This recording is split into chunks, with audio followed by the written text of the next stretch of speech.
আজ আমাকে কথা বলতেই হবে ইনশাআল্লাহ, কারণ আগামীতে আবার আপনাদের সাথে দেখা হবে কিনা আমি জানি না। কথা বলতেই হবে। বসেন, কেউ দাঁড়িয়ে থাকবেন না। আমি দেখতে পাচ্ছি বাংলাদেশের ভাগ্য আকাশে উত্তর গগনে কালো মেঘ জমা হয়েছে। ঝড়ের পূর্বাভাস লক্ষ্য করছি।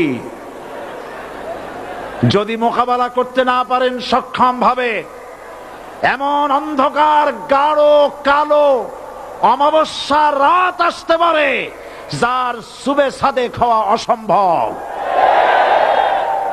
সুতরাং আপনারা কি কাপুরুষের মতো কাফের মুশরিকদের গোলামি করে মরতে চান?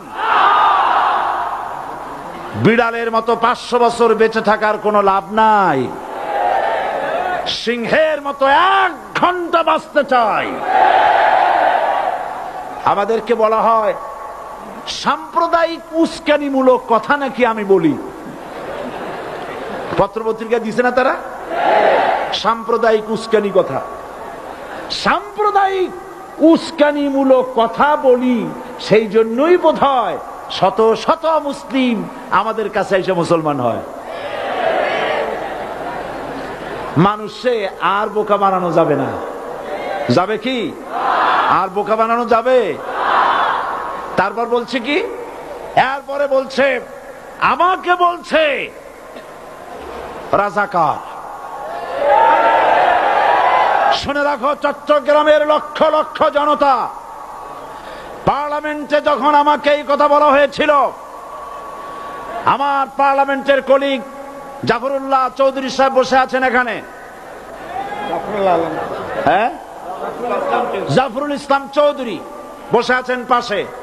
প্রধানমন্ত্রী সুদ্ধা, অন্তত 3 শতাধিক পার্লামেন্টের সম্মানিত সদস্যরা সেদিন বসা। 1997 সনের বাজেট বক্তৃতা যখন আমি করতেছিলাম, ডক্টর কুদরতে খোদা, নাম রাখছে কুদরতে খোদা, আসলে গজবে খোদা।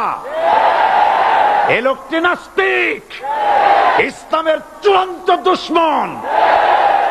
তার প্রণীত শিক্ষা ব্যবস্থার যখন সমালোচনা করছিলাম, ট্রেজারি বেঞ্চ থেকে আমাকে বলা হলো রাজাকার। আমি আমার সমস্ত শক্তি একত্রিত করে বলেছিলাম, শুধুমাত্র হিন্দুস্তানের রাজাকারেরাই আমাকে রাজাকার বলতে পারে।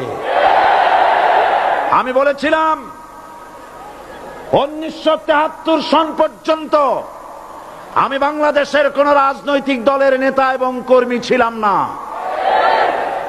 আমি রাজাকার নই। আমাকে রাজাকার বলে যদি তাকেও প্রমাণ করতে না পারে, 10 কোটি টাকার মানহানি মামলা দায়ের করব। আমার এই বক্তব্য সারা দুনিয়া শুনেছে। পার্লামেন্টে আমার এই বক্তব্য রেকর্ড হয়ে আছে। সেদিন 3 শতাধিক পার্লামেন্ট মেম্বারের কেউ আমার চ্যালেঞ্জ গ্রহণ করেন নাই। যে কোনো ব্যক্তি পার্লামেন্টে গিয়ে আমার বক্তৃতা দেখে আসতে পারেন। এরপরে 1997 সনের 7ই অক্টোবর দৈনিক জনকণ্ঠ পত্রিকা যখন আমার বিরুদ্ধে লিখলো, সেই পত্রিকায় সাইদির ওপেন চ্যালেঞ্জ 8ম পাতা, 1997 7ই অক্টোবর, এত বড় 2 কলমে হেডিং। সেখানে আমি বলেছি, বাংলাদেশের সকল সাংবাদিক, গোয়েন্দা বিভাগ, বাংলাদেশের সকল বুদ্ধিজীবীকে আমি আমার পিরোজপুরে আমন্ত্রণ করছি। আমার উপস্থিতিতে যদি কেউ প্রমাণ করতে পারে বাংলাদেশের স্বাধীনতা যুদ্ধের বিরুদ্ধে আমার কোনো ভূমিকা ছিল, সজ্ঞানে স্বেচ্ছায় জাতীয় সংসদের সদস্য পদ থেকে পদত্যাগ করব। 3 বছর পার হয়ে গেছে, আজ পর্যন্ত কেউ এই চ্যালেঞ্জের মোকাবেলা করে নাই। সুতরাং আমাকে যারা রাজাকার বলবে, তারা পিতৃ পরিচয়হীন অবৈধ সন্তান। 1971 সনের, শোনো মুসলমানেরা, 1971 সনের কোন কাদা সাইদির গায়ে লাগে নাই। আমাকে রাজাকার বলে জনগণ থেকে বিচ্ছিন্ন করবা। জনগণ থেকে আমারে বিচ্ছিন্ন করা যাবে না, কারণ এই জনগণ আমার জন্য আসে না, এই জনগণ আসে আল্লাহর কোরআনের জন্য।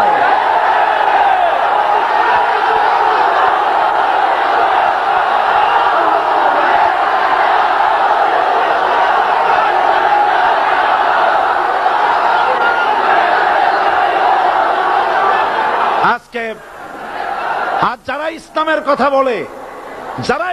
কথা বলে তারাই রাজাকার, তারাই মৌলবাদী।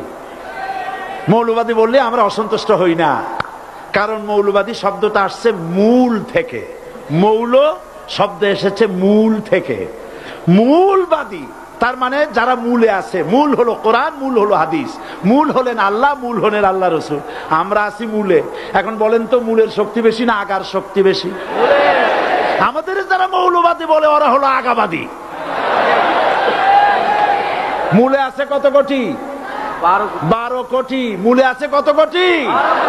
আর আমাদের যারা মৌলবাদী বলে ওই থাকো গাছের আগায়, আমরা মূলে। লাভালাভি বেশি করবা না, 12 কোটিতে গাছের গোড়া আসতে নানা দেবে, মামু বাড়ি দিল্লি গিয়ে পড়বা, বাংলার জমিনে জায়গা হবে না।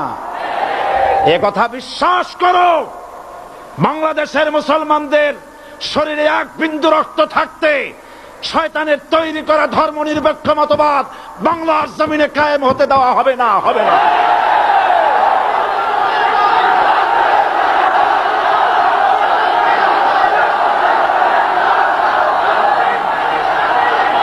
রাসূল করিম সাল্লাল্লাহু আলাইহি ওয়াসাল্লাম কোরআন প্রতিষ্ঠার জন্য আন্দোলন করেছিলেন। আয়াতুল কুরসি আমাদের সে কথাই শিখেছে।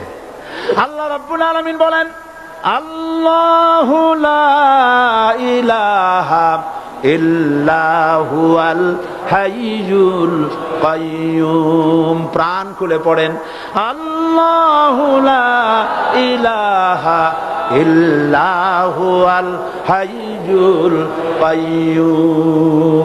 আল্লাহ হচ্ছেন তিনি যিনি ছাড়া কোনো ইলাহা নাই, আইনদাতা নাই, বিধানদাতা নাই। আমরা মানুষের তৈরি করা আইন মানি না।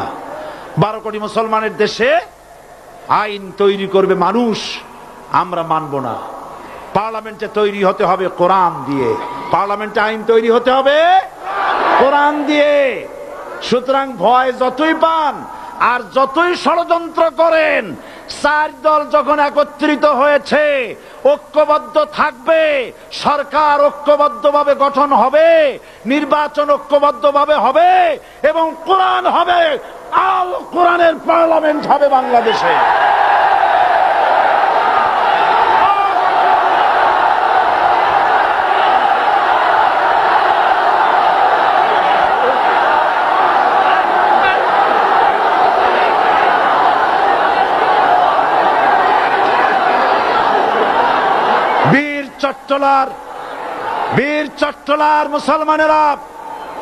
বীর চট্টলার মুসলমানেরা স্বাধীনতার ঘোষণা, এই চট্টগ্রাম থেকে স্বাধীনতার মহান ঘোষক প্রেসিডেন্ট জিয়াউর রহমান সাহেব দিয়েছিলেন। এই চট্টগ্রাম থেকেই ইসলামী রাষ্ট্রের ঘোষণা হবে।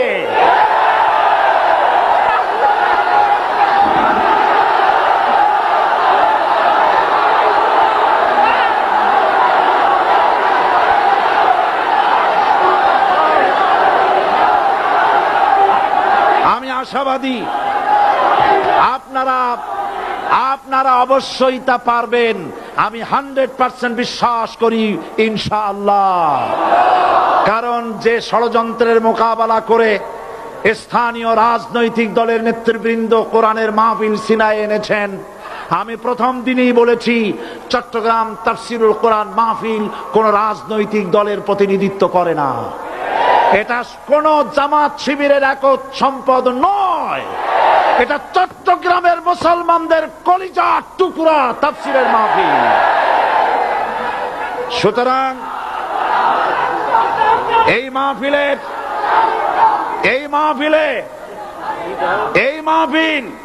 চট্টগ্রামে থাকবে ইনশাআল্লাহ কিয়ামত পর্যন্ত। 144 ধারা 288 হয়ে গেছে, ষড়যন্ত্র পায় পায় চলে গেছে। আমি ওই সব ছেলেদের বলি, সরকারি দলের ছাত্র হইয়া মুসলমানদের বিপক্ষে যাইও না।